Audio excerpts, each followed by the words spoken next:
बिहार का सियासी किंग कौन?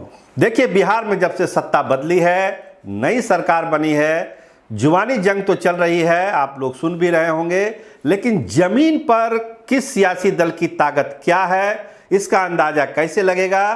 तो लोग बताते हैं कि गोपालगंज और मोकामा में जो बाय इलेक्शन होने वाला है वही तय कर देगा कि बिहार का सियासी किंग कौन होगा। आप देखना शुरू कर चुके हैं गणादेश बिहार और मैं आपके साथ सरोज सिंह। देखिए, गृह जिला है लालू प्रसाद का, तेजस्वी यादव का रिश्ता है वहाँ, राबड़ी देवी का रिश्ता है गोपालगंज से, और वहाँ जो जंग होगी और वहाँ की हार जीत क्या तय करेगी, इसका आकलन, इसको महसूस आप खुद कर सकते हैं।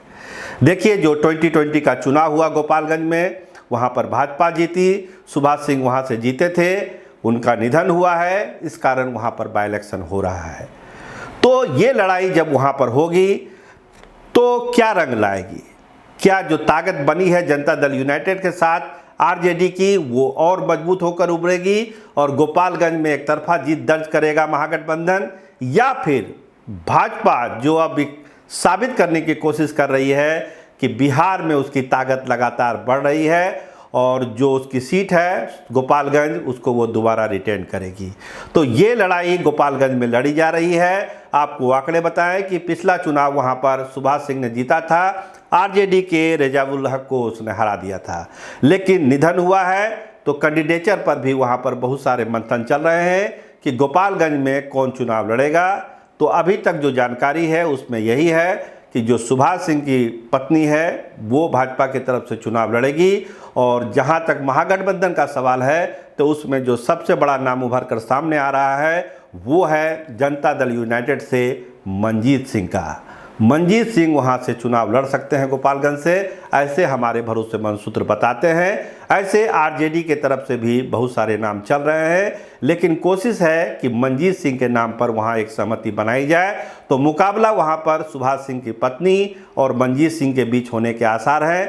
अभी चुनाव की घोषणा नहीं हुई है, लेकिन तैयारियां जोर शोर से चल रही है गोपालगंज के किले को फतह करने के लिए, क्योंकि गोपालगंज तय करेगा कि लालू यादव की जो विरासत है, तेजस्वी यादव की जो विरासत है, राबड़ी देवी की जो विरासत है, और जनता दल यूनाइटेड में नीतीश कुमार का जो उनको टॉनिक मिला है, ये मिलकर बिहार में सियासी ताकत कितनी बड़ी है, और आगे जब 24 और 25 का चुनाव होगा तो उसमें ये ताकत और कितनी बड़ी होगी, इसका एक लिटमस टेस्ट जो है गोपालगंज के बाय इलेक्शन में होगा।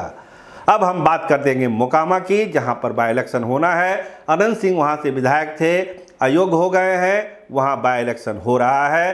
तो वहां के बाय इलेक्शन को लेकर कहा जा रहा है कि हो सकता है ये मुकाबला एक तरफा हो जाए, क्योंकि अनंत सिंह की जो पत्नी है नीलम देवी, वो वहाँ से उम्मीदवार होगी, इसकी चर्चा है, और इसमें संभावना भी बहुत ज़्यादा है कि उसी को टिकट मिलेगा उन्हीं को, और वहाँ से वो जीत दर्ज कर लेगी, उसमें बहुत ज़्यादा उनको दिक्कत नहीं आएगी।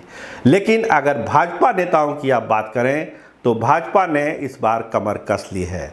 पहले कुछ आंकड़े देखिए, जो 2020 का चुनाव हुआ था उसमें लगभग 53% वोट पड़े थे मोकामा में, और वहां पर अनंत सिंह ने राजीव लोचन सिंह को लगभग 36,000 वोटों से वहां पर हरा दिया था उनको। तो एक तरफा मुकाबला हुआ मोकामा में, आप जान रहे हैं। लेकिन इस बार भाजपा पूरी तैयारी में है। संजय जायसवाल, विजय सिन्हा ने अभी 2 दिन का कैंप किया उस इलाके में जाकर, अपने संगठन को मजबूत किया और कोशिश की कि इस बार मुकाबला एक तरफा नहीं हो। हालांकि भाजपा के नेता तो कहते हैं कि चौंकाने वाले परिणाम मोकामा से आएंगे, लेकिन जो अभी जो ज़मीनी हकीकत है उसमें ऐसा कुछ दिखता नहीं है। देखिए, नाम कौन सा आता है भाजपा के तरफ से, ये बहुत महत्वपूर्ण है। देखिए, 1-2 नाम जो हमारे सोर्स बताते हैं। करणजीत सिंह उर्फ लल्लू मुखिया, बाढ़ से पिछला बार चुनाव लड़े थे, काफ़ी कम अंतर से वो हार गए थे चुनाव, उस पर भाजपा अपना दांव लगा सकती है, वो चुनाव वहाँ से लड़ सकते हैं, ऐसी चर्चा है। इसके अलावा छोटे ललन सिंह, वो भी वहाँ से चुनाव लड़ सकते हैं मोकामा से, वो पहले भी वहाँ से लड़े हैं, उनके नाम की भी चर्चा है। लेकिन भाजपा में अभी बहुत सारे मंथन चल रहा है। कोशिश है किसी अति पिछड़ा को टिकट दिया जाए, यादव को टिकट दिया जाए। तो कोशिश हो रही है कि एक अति पिछड़ा कैंडिडेट या फिर यादव बिरादरी से कोई मजबूत कैंडिडेट जिसके नाम की हमने चर्चा की आपसे, उसको वहाँ से प्रत्याशी बनाया जाए और पूरे दमखम से लड़ा जाए। पूरा वॉक ओवर देने के मूड में भाजपा नहीं है और भाजपा के कुछ नेताओं को भरोसा करें तो चुनाव परिणाम चौंकाने वाले आएंगे, ऐसा उनका दावा है। तो तैयारियां चल रही है मोकामा बाई इलेक्शन के लिए भी, गोपालगंज बाई इलेक्शन के लिए भी बहुत चीज़ दाव लगा हुआ है। खासकर भाजपा के लिए, क्योंकि विपक्ष की भूमिका में भाजपा है।